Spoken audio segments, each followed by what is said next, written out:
பாஸ்டாக் நேயர்களுக்கு வணக்கம். தம்பி சே உட்காந்துருக்காப்ல. ஆனால் தமிழ்நாடு அரசு பள்ளி மாணவர்களுக்கு இலவச நீட் கோச்சிங் சென்டர் வச்சுக்கிட்டு இருக்கு. இந்த நாய்ங்கெல்லாம் வந்து பிரைவேட்டை போட்டு காசு பார்க்குறாப்புல. நீட்டை ஒழிக்கிறேன்னு சொன்னீங்களேடா அப்படின்னு இங்கே வந்து வாய் பேசிக்கிட்டு இருக்காங்க. காசு வாங்குறாப்புல. காசு வருது இல்லை, வியாபாரம் இருக்குல்ல தம்பி. என்ன நீங்க அப்ப அரசியலும் வியாபாரம். இலவச திருமணம் நடத்தி வைக்கிறதுங்கிறது ஒரு பகுதியாக இருந்தாலும் திருமண மண்டபங்கள் கட்டி காசு கொடு. புசியானந்த் நிறைய மண்டபம் வச்சிருக்காராமே, நான் கேள்விப்பட்டேன். நிறைய மண்டபம் இருக்கா? புசியானந்த் என்னென்ன வச்சிருக்காரு நமக்கு தெரியாதுங்க. நீங்க சொல்லிதான் எனக்கு தெரியுது மண்டபம் வச்சிருக்காருன்னு. நிறைய வச்சிருக்காரா? கேள்விப்பட்டேன். நிறைய வச்சிருக்கட்டுங்க. நிறைய வச்சிருந்தா ஓகே தாங்க. வச்சிருக்கிறதுக்கு அவருக்கு தெம்பு இருக்கு, திராணி இருக்கு. ஆமா இல்லை, அது நல்லது தான். ஆனால் இருந்தாலும் வந்து அவங்கவுங்க அந்த புசியானந்தோடைய தேர்தல் பிரச்சாரம்லாம் எப்படி போயிட்டு இருக்கு? அவர் முத எக்ஸ்க்ளூசிவா ஒரு இன்டர்வியூ கொடுத்துருக்காரு. என்னது? யார் கொடுத்துருக்காரு சொன்னா நீங்க ஷாக் ஆயிருவீங்க. யார் யார் யார் யார்? உங்களுடைய நண்பர். என்னுடைய நண்பரா? விஜய் டிவில உங்களோட இருந்திருக்காரு. ஈரோடு மகேஷ். சரி, ஈரோடு மகேஷ். அவர் ஈரோடு மகேஷ் நான் கேட்டது சார்லஸ் மார்ட்டினோட இருக்கார். அவர் இல்லை, அவர் அங்கே போயிட்டார். அப்போ வேற யார்? நம்பர் மதுரை முத்து. யோசிங்க மதுரை முத்து நம்பர். அவர் வந்து இன்டர்வியூலாம் எடுக்க மாட்டார், நல்லா தெரியும். மோகன். மோகனுக்கா? எந்த மோகன்? ராஜ்மோகன். யோ உங்க ஃப்ரெண்ட் இல்லை? சே, உங்க மேலாம் ஒரு பெரிய மதிப்பு மரியாதை வச்சிருக்கேன். ஓகே, அப்ப நான் தான் உங்க ஃப்ரெண்ட். அவர் ஃப்ரெண்ட் இல்லை. இல்லை, அவர் இன்டர்வியூ கொடுத்துருக்காருங்களே. ஏன் அவங்க உள்ளுக்குள்ளே கட்சி ஆரம்பிச்சிருக்காங்க, அது இன்டர்வியூவா? ஆமாம், அந்த இன்டர்வியூவில் உட்காந்து 2 பேரும் ஆத்து ஆத்திருக்கேன் எழுதி கொடுத்து ரொம்ப சாஃப்டா பட்டும் படாம. இப்போ இன்டர்வியூ பிடிக்கிறதானே இருக்கும். அந்த திரும்பிட்டாரு. இல்லை கவுண்டர் பண்ணி இது மாதிரி, நான் அப்படிக்கா போகும்போது இப்படிக்காவா, நான் இப்படிக்கா வரும்போது நீ அப்படிக்கா வரணும், நீ அப்படிக்கா தெரியுதுப்பா அப்படின்னுவாங்கல்ல. அந்த மாதிரி அவங்களுக்குள்ளே பேசி வச்சுட்டு பண்ணுறது. நான் இந்த கேள்வி கேட்பேன், நீ இந்த பதில் சொல்லணும், நீ இந்த கேள்விகள் நான் இந்த பதில் சொல்கிறேன், நம்ம 2 பேருக்குள்ளே பேசிக்கலாம். பெண்களுக்கு என்ன செய்வீங்கன்னு ராஜ்மோகன் கேட்குறேன். என்ன தலைவர் இன்னா ஓணுமோ, இன்னா பொம்பளைங்களுக்கு ஓணுமோ ஊடு ஊடா போய் வச்சுக்கிறாப்புல. அவர் செஞ்சால் சரியாக தான் இருக்கும். அவ்வளோதான் ஆன்சர். அடுத்து டி நகரில் ஏன் தேர்வு செஞ்சீங்க? டி நகரில் அதிக வணிகர்கள். டி நகர் பொறுத்த வரைக்கும் நல்ல, அதாவது என்ன, அவங்களாண்ட மாமூல் வாங்குறாங்கோ. ஆக்சுவலா அதான் உண்மை. டி நகர்ல ஏராளமான கடை இருக்கு. மாமூல் சிரிப்பாங்கிற மாதிரி புசியானது அதுக்கு ரெடி ஆயிட்டாப்ல. மாசம் 1 லட்சம். சரவணா ஸ்டோர் செல்வரத்னா, அப்புறம் ரெஜெண்ட், இப்படி ஒரு 4 சரவணா ஸ்டோர் இருக்கு.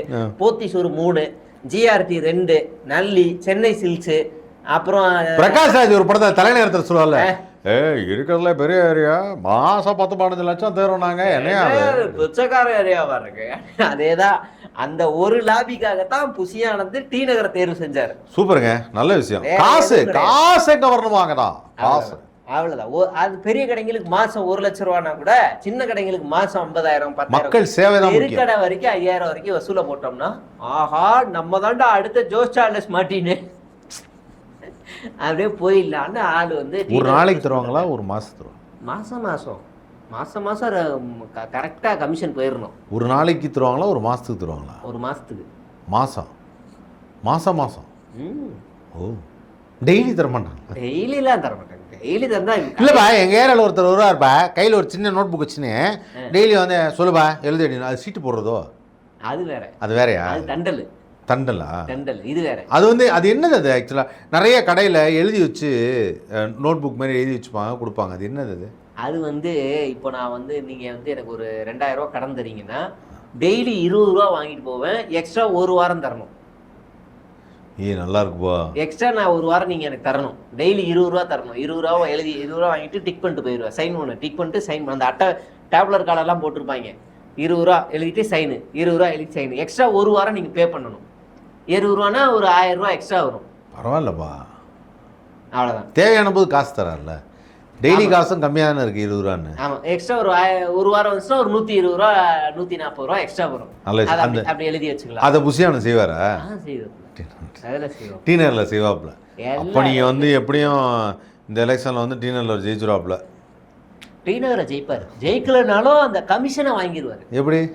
நான் சிட்டிங்கா எம்எல்ஏவா நின்னப்பா எனக்கு கொடுப்பா நான் உனக்கு ஜெயிக்கலாம் எப்படிப்பா கமிஷன் வாங்க முடியும்? அதெல்லாம் வாங்கிடுவாருங்க. என்ன பண்ணி வேற நாள்ல நீங்க வேற நீங்க அதான் என்ன பண்ணி தேர்தலில் நின்று ஜெயிச்சா தானப்பா அந்த ஏரியால தொகுதியில ஒரு மாதிரி இப்போவே போய் நாங்க நிக்கிறோம் எங்களுக்கு டொனேஷன் கொடுங்கன்னு பல கடைங்களுக்கு போய் பேட்டர் பேசிட்டு இருக்காப்புல தகவல் வந்துருக்கு. அப்படியா?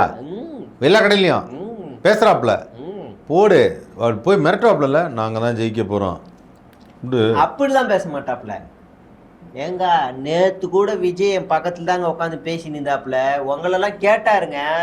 சரவணா ஸ்டோர் வந்தனே அந்த கணக்கு பாத்தியார் மாதிரி ஒருத்தர் உட்காந்துருப்பாரு அக்கௌண்டன்ட், அவர் உங்களை கேட்டாருங்க. நான் கூட ஆமா ஆமா ஆமா அப்படின்னு சொன்னேங்க.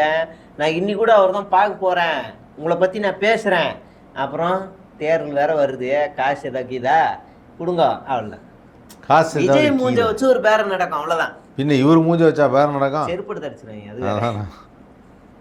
அதுக்கெல்லாம் வாய்ப்பே இல்லை. அதுக்கெல்லாம் வாய்ப்பு இல்லை. அவர் வந்து நீ அப்படியே கிளீன் ஷேவ் பண்ணீங்கன்னா கல்யாண ஜுவல்லர்ஸ் பக்கம் போனீங்கன்னா அடையாளம் தெரியாது. நான் சொல்றேன்.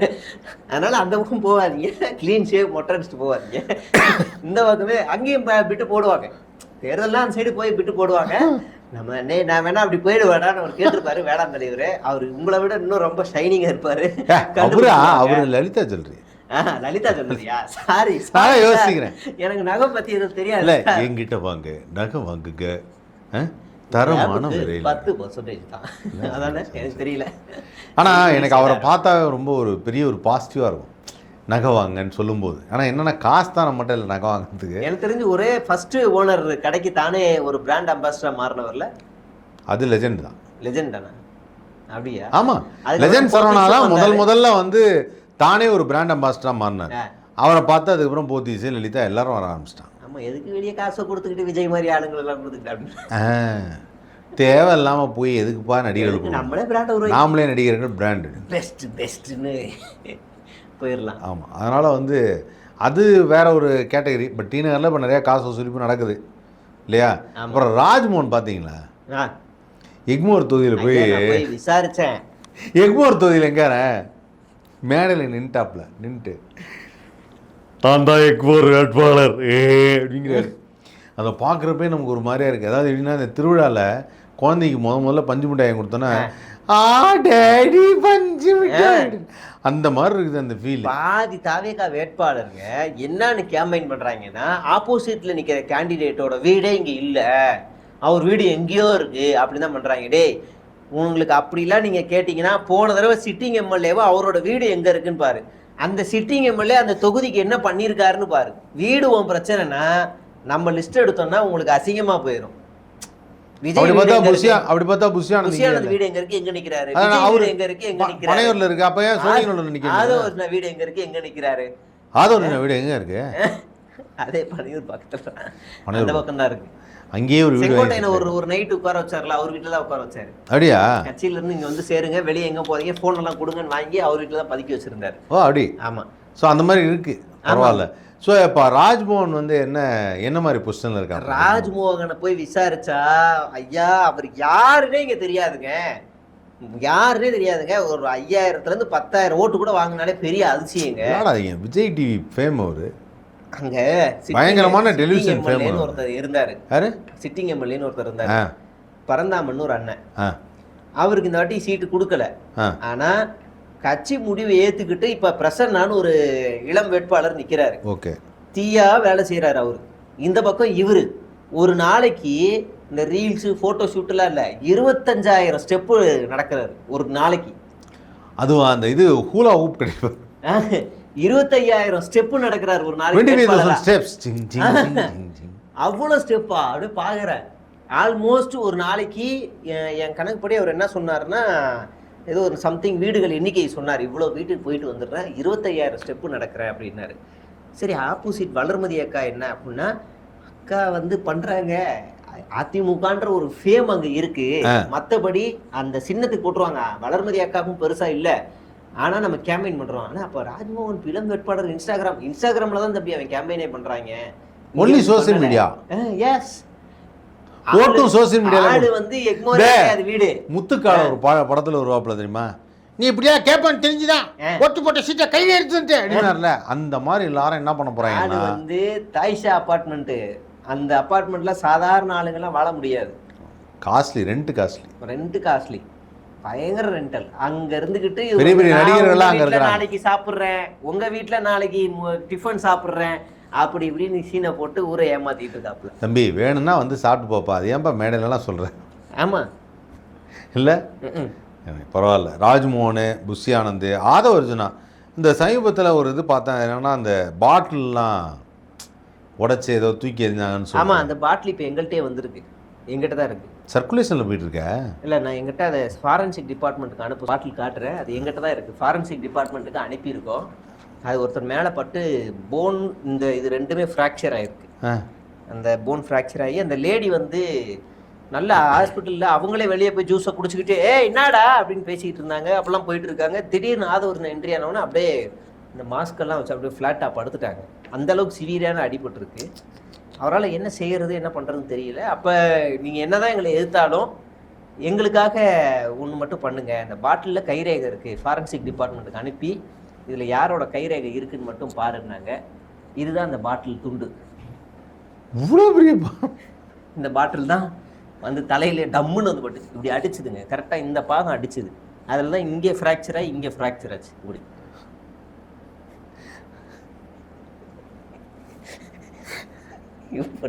இது எப்படி தெரியுமா இருக்கு? அந்த தீபாவளின்னு ஒரு படத்துல